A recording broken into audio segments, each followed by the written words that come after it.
Have you ever felt like your mistakes define you? Like no matter how much you grow or how far you've come, deep down you're still carrying who you used to be? If you've ever felt unworthy, disqualified, or like you've gone too far, this video is for you.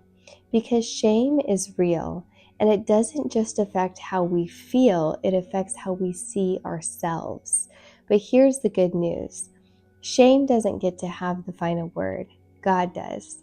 Let's talk about a story Jesus told in Luke 15. It's the story of the prodigal son, and it's really a story about identity, shame, and healing.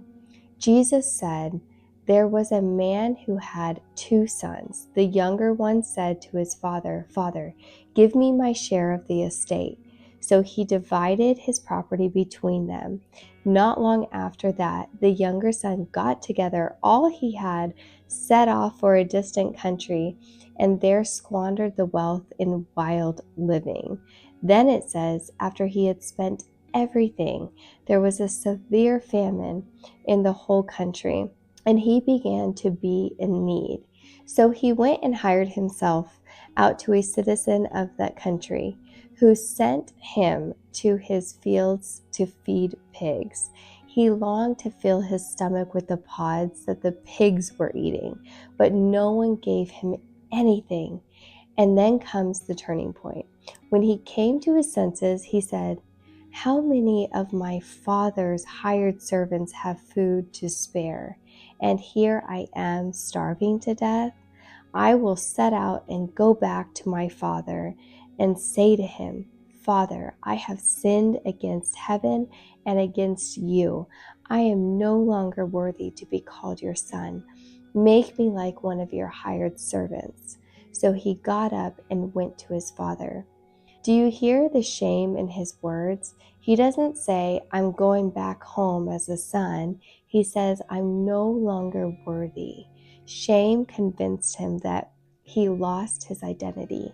And maybe you've been there too.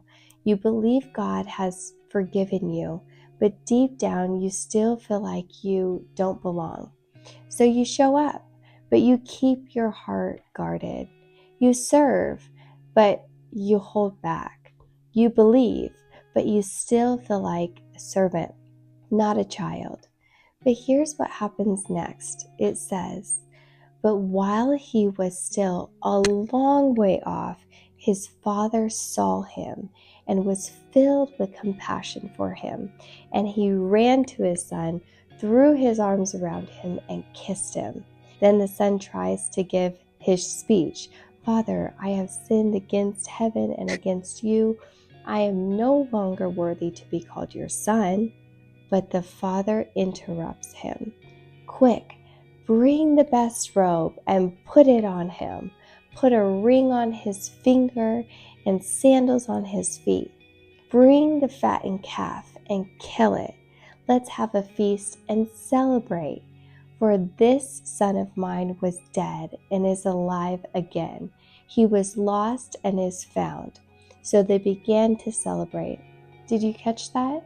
The father doesn't even respond to this shame speech. He just restores him instantly. The robe, the ring, the sandals, the feast, the celebration, all signs of being a son, not a servant. And maybe that's what you need to be reminded of today. You are not what you have done. You are not what was done to you. You are not your shame. You are who God says you are. So stop rehearsing the speech of unworthiness. God's not waiting for you to earn your way back. He's already running towards you, ready to cover you, restore you, and remind you you're still mine. If shame has been speaking louder than God's truth in your life, take a moment today and ask Him, "God, who do you say I am?" And then listen.